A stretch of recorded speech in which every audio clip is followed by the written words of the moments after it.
2:52 p.m, continuamos con más información y por supuesto me complace que el día de hoy nos acompañe en este estudio al maestro Gabriel Torres Espinosa. Él es director del Sistema Universitario de Radio, Televisión y Cinematografía de la Universidad de Guadalajara, Canal 44, y también es presidente de la Asociación de Televisiones Educativas y Culturales de Iberoamérica. ¿Cómo está, maestro? Gracias por acompañarnos. Pues con el gusto de estar aquí en León, Guanajuato, y además estar rodeado con un equipo de gente tan talentosa que está haciendo un servicio de televisión pública, una televisión con un enorme contenido social, socialmente pertinente, diría, y que además lo está haciendo combinando eso, el talento, la responsabilidad, pero también la tecnología y la vanguardia tecnológica que hoy es pues un requisito que todas las televisoras públicas o privadas tenemos que asumir. Las cosas están cambiando y yo estoy en una televisora que demuestra cambios. Así es, el día de hoy tiene la oportunidad de reunirse también con el licenciado Juan Aguilera Cid, director de TV4. ¿Cuáles son estos convenios, estas pláticas que han ya tenido oportunidad de poner sobre la mesa? Bueno, siempre que yo tengo la oportunidad de platicar con un director con la trayectoria tan robusta y tan reconocida como la de Juan Aguilera, pues es en principio un enorme placer. Pero no perdamos el tiempo. Apenas acabo de llegar y ya tenemos 2 acuerdos. Vamos a coproducir la temporada de TV Morfosis que se hace en el marco de la Feria Internacional del Libro de Guadalajara. Esta serie vocacionada a reflexionar la televisión en un formato televisivo que hoy se produce en 5 países, pero que nació acá en México y que tiene denominación de origen en el occidente de México, y que hoy estamos llegando al acuerdo para que TV4 con el equipo de Canal 44 coproduzcan la siguiente temporada en diciembre de este año, TV Morfosis México. Y el segundo acuerdo que estamos llegando es para realizar una edición completa de su revista mañanera desde Guadalajara, Jalisco, es decir, en una coproducción donde estaríamos emitiéndola ambos canales, es decir, la audiencia de Canal 44 va a poder disfrutar de esta enorme derroche de talento que tienen ustedes en el equipo que hace este programa de 3 horas, un programa largo. Estoy sorprendido de la capacidad de producción que demuestran para atender una barra de la programación que es sumamente compleja, la de la mañana, y que combinan entretenimiento, salud, cocina, recomendaciones generales, psicología, entrevistas, en un espacio bien conducido además, con gente muy talentosa, que vamos a poder llevar a la pantalla de Guadalajara. Estamos por definir fecha, pero ya tenemos estos 2 acuerdos signados en este momento. Y que cabe destacar también, maestro, que TV4, en coordinación con Canal 44, han hecho esta mancuerna para transmitir diversos contenidos. Entre ellos está también Manos a la Obra. Vienen también otras series importantes que se proyectarán a través de la pantalla de TV4. Bueno, hay varias series que en el marco de nuestra asociación, que es un espacio de socialización para los directores y las televisoras públicas iberoamericanas. Ahí hemos producido Manos a la Obra, de la memoria al corazón, esta serie que habla sobre artesanía y artesanos, vidas y bebidas, esta serie que habla de las bebidas icónicas que le dan identidad a los pueblos latinoamericanos. También está en estreno Ni una sola, ni una menos, la primer serie producida por la televisión pública mexicana sobre el grave problema de la violencia a la mujer, pero específicamente en la peor de sus expresiones, que es el feminicidio. Estas y otras producciones son parte de nuestra cooperación, de nuestro trabajo conjunto, que nos hace sentirnos muy orgullosos de ser televisoras públicas y demostrar que en la televisión pública se puede hacer con mucho talento, una frase que yo repito con mucha frecuencia: se puede hacer buena televisión pública fuera de la capital del país. Efectivamente, maestro, ¿qué representa ser parte de la TEI? Que por supuesto en TV4 nos sentimos orgullosos de pertenecer a esta asociación. Pues es ser parte de la red de televisoras más grande de habla hispana en el mundo. La TEI agrupa en este momento cerca de 100 socios, de 100 televisoras de diversos países, toda Latinoamérica, más España y Portugal. Es una red que se fundó ya hace 27 años, van a cumplir 28, que se fundó en Badajoz, España, como parte de un llamado de las cumbres de jefes de Estado iberoamericanos para que la televisión pública cooperara, trabajara junta y pudiera abonar en 3 campos específicos: la educación, la divulgación de la ciencia y del conocimiento y de la cultura. Y esas son las razones, son los 3 pilares que sostienen esta mesa a la cual nos sentamos los directores de las televisoras públicas iberoamericanas para compartir, para coproducir, para ceder y adquirir derechos, pero también para aprender de buenas prácticas audiovisuales. Es decir, un producto que se genera aquí en el estado de Guanajuato, ¿qué impacto tiene? ¿Cuántos televidentes lo pueden apreciar a nivel Latinoamérica? Bueno, estamos hablando de cerca de 80 millones de televidentes, de audiencia potencial en relación con los socios que forman parte de la televisora. Estoy hablando de cifras no de población, sino de televidentes activos que nos reportan las diversas televisoras. Hay algunas que incluso se acaban de sumar al trabajo de ATEI. Voy a hablar por ejemplo, de la televisora de San Juan, Puerto Rico, WIPR, que es una televisora público-privada, tiene un modelo de asociación muy peculiar. Y es además la primera televisora que es completamente bilingüe, transmiten contenidos en español y contenidos 100% en inglés. Es una televisora única en su tipo, pero también tenemos, por ejemplo, la integración a los idiomas con TV Cultura en Brasil, que utiliza el 90% de sus contenidos son en portugués y hay un 10% que es español, o la televisión de Portugal.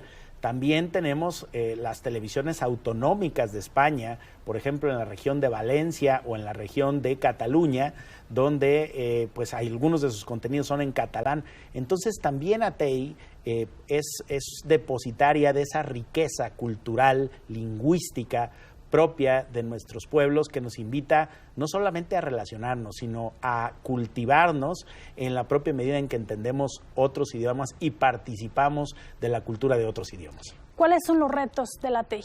Los retos de la TEI, los retos permanentes de la TEI tienen que ver con la capacidad de trabajar juntos, primero. Dos, la actualización tecnológica.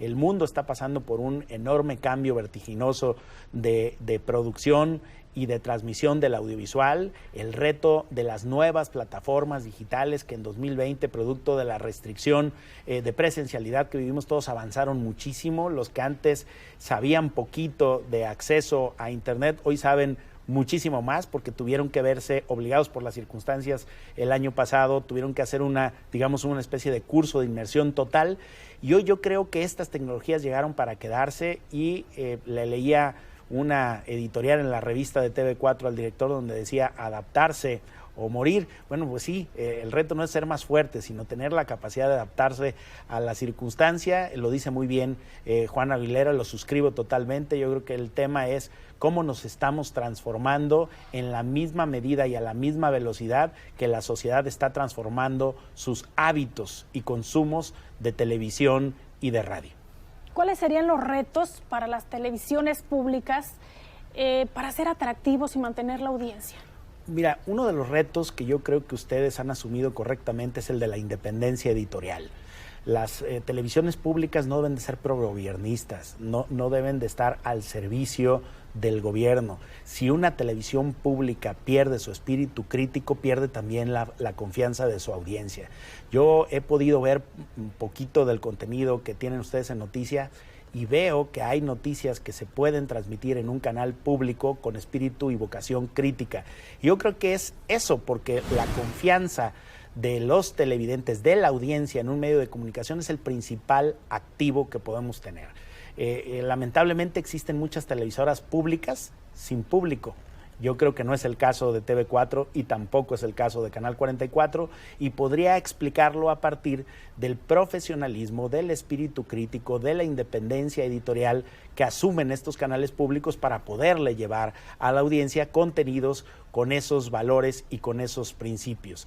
Y otro tema pues es el de la calidad en su transmisión, en su imagen y en sus contenidos. Yo creo que un canal público o privado hoy debe de poner mucha atención en que hay una enorme competencia en el audiovisual, no solamente por las formas tradicionales de transmitir contenidos, sino las no convencionales a través de YouTube, de Facebook o de otras plataformas digitales, de forma que hoy es la creatividad combinada con esa independencia editorial y esa vocación crítica lo que puede resultar una fórmula exitosa para que el público aprecie a un medio de comunicación como el que observo que se ha convertido, que se ha sostenido y que se ha cultivado en Guanajuato. El 2020 nos enseñó y nos sigue enseñando cuando aparece la pandemia. En esto se suman los medios de comunicación para la educación a distancia y demás.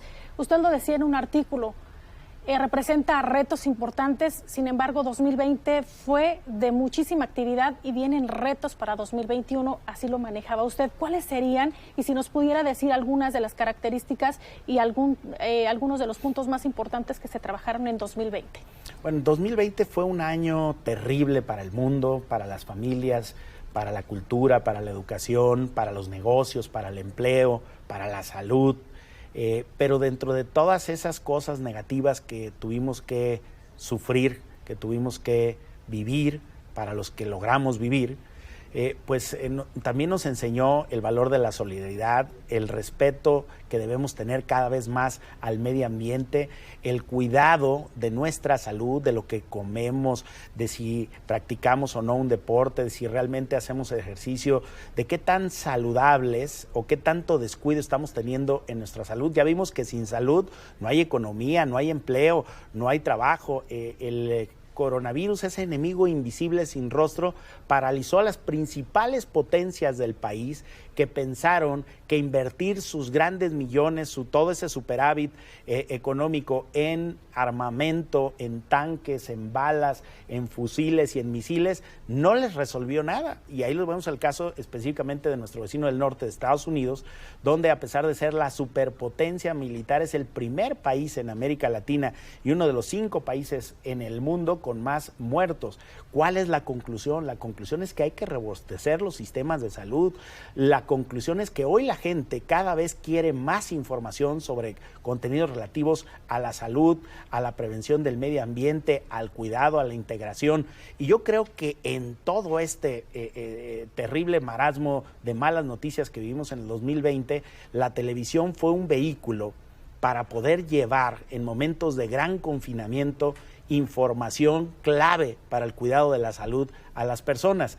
Y yo creo que específicamente la televisión pública jugó un rol determinante. Es decir, en algún momento estábamos ya en una crisis, había muchos países que venían casi eliminando sus sistemas públicos de televisión, pero a partir de lo ocurrido el año pasado nos dimos cuenta que la televisión socialmente responsable tiene un rol insustituible en la sociedad, preferentemente y peculiarmente frente a tragedias o a momentos y desafíos como los que tuvimos que enfrentar el año pasado. De forma que yo pienso que hoy en día la televisión es más vigente que nunca, incluso pudo llevar a los niños contenidos educativos para que no se perdieran del todo los ciclos escolares. La televisión fue el gran vehículo para que la gente se informara, para la gente tuviera algún tipo de esparcimiento al no poder salir a los parques ni a las plazas. Bueno, pues ver contenidos de calidad, ver series de televisión.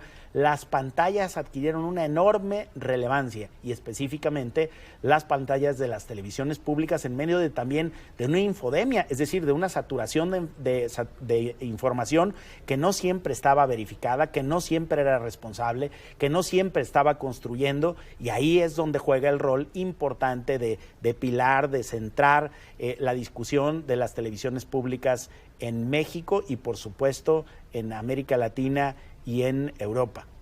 Perfecto, maestro, sé que tiene agenda y que tiene todavía otros compromisos, pero pregunta obligada, ¿qué representa para usted ser presidente de la TEI? Implica una enorme responsabilidad, pero sobre todo una gran distinción. Ser presidente en segundo periodo de una asociación que agrupa a la televisión pública en Iberoamérica con lo variopinto que somos, con la enorme riqueza cultural que representamos los latinos, con la enorme herencia cultural que tenemos, pues es no solamente algo muy satisfactorio, sino que un desafío y una enorme distinción.